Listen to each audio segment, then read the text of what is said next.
মধ্যপ্রাচ্যে সমুদ্রপথে যুদ্ধজাহাজের চলাচল, আকাশে নজরদারি, কূটনৈতিক টেবিলে পাল্টা প্রস্তাব, সব মিলিয়ে জটিল সমীকরণ। প্রশ্ন একটাই, ইরানের কাছে মার্কিন সামরিক সমাবেশ কি বাস্তব যুদ্ধের পূর্বাভাস নাকি কূটনৈতিক চাপ তৈরির কৌশল?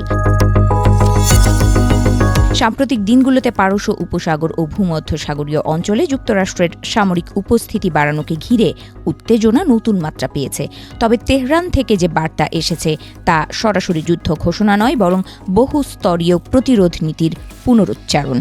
গত কয়েক দশকের সামরিক অভিজ্ঞতা ও প্রযুক্তিগত অগ্রগতির ভিত্তিতে গড়ে ওঠা এই প্রতিরোধ কৌশল এখন আর একটি নির্দিষ্ট সীমান্তে আবদ্ধ নয়, বরং একটি বিস্তৃত ভূরাজনৈতিক পরিসরকে কেন্দ্র করে পরিচালিত। ইরানের পররাষ্ট্রমন্ত্রী আব্বাস আরাকচি বলেছেন, সামরিক হুমকির পরিবেশে কূটনীতি সফল হতে পারে না। একই সঙ্গে তিনি আলোচনার টেবিলে একটি খসড়া পাল্টা প্রস্তাব দেওয়ার প্রস্তুতির কথাও জানিয়েছেন। অর্থাৎ তেহরান একদিকে শক্ত অবস্থান নিচ্ছে, অন্যদিকে দরজা বন্ধ করছে না সংলাপের জন্য। এদিকে ইরানের সেনাবাহিনীর প্রধান মেজর জেনারেল আব্দুর রহিম হাতামিও বলেছেন, যে কোনো ধরনের দুষ্টুমি বা আগ্রাসনের জবাব দিতে তারা প্রস্তুত। তার ভাষায়, শত্রুর সব ধরনের গতিবিধি নিবিড়ভাবে পর্যবেক্ষণ করা হচ্ছে এবং প্রয়োজন হলে কঠোর ও নির্ণায়ক প্রতিক্রিয়া জানানো হবে। তিনি আরও ইঙ্গিত দেন, পরিস্থিতি অবনতির দিকে গেলে বিমান বাহিনী গুরুত্বপূর্ণ ভূমিকা পালন করবে। ইসলামী বিপ্লবের পর থেকে এই অঞ্চলে মার্কিন যুদ্ধজাহাজের উপস্থিতি নতুন কিছু নয় বলেও মন্তব্য করেন সেনাপ্রধান। তার বক্তব্য অনুযায়ী অতীতেও এমন পরিস্থিতি তৈরি হয়েছে, বর্তমান সময়েও সেই ধারাবাহিকতার অংশ। তাই প্রস্তুতি, নজরদারি এবং তাৎক্ষণিক জবাব দেওয়ার সক্ষমতাই এখন অগ্রাধিকার।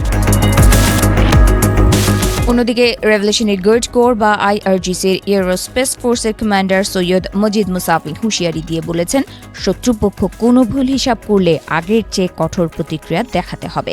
আর তার এই বক্তব্য ইরানের প্রতিরক্ষা কাঠামোর আরেকটি স্তরকে সামনে নিয়ে আসে, যেখানে ক্ষেপণাস্ত্র ও ড্রোন সক্ষমতা গুরুত্বপূর্ণ ভূমিকা রাখে।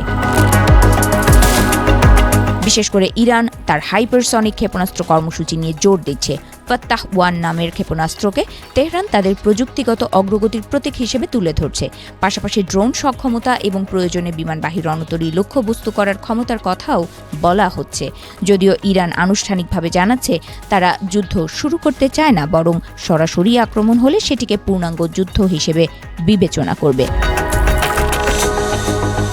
বিশ্লেষকদের মতে, পূর্ণমাত্রার যুদ্ধের পথে না যাওয়ার পেছনে কয়েকটি বড় কারণ রয়েছে। প্রথমত, যুক্তরাষ্ট্রের জন্য সম্ভাব্য অর্থনৈতিক ও সামরিক ব্যয় অত্যন্ত বেশি। নির্বাচন পূর্ব সময়ে এবং অভ্যন্তরীণ রাজনৈতিক চাপে থাকা অবস্থায় নতুন সংঘাতে জড়ানো ওয়াশিংটনের জন্য ঝুঁকিপূর্ণ হতে পারে। দ্বিতীয়ত, ইরানের পাল্টা আঘাতের সক্ষমতা, বিশেষ করে অঞ্চলে থাকা মার্কিন ঘাঁটি ইরানের নিশানায়। তৃতীয়ত, জ্বালানি বাজারে অস্থিরতা তৈরি হলে তার প্রভাব বৈশ্বিক অর্থনীতিতে পড়বে, যা যুক্তরাষ্ট্রের মিত্র দেশগুলোকে উদ্বিগ্ন করবে। বিশেষ করে ইসরায়েল ও বিভিন্ন আরব রাষ্ট্র পরিস্থিতির বিস্তার নিয়ে সতর্ক।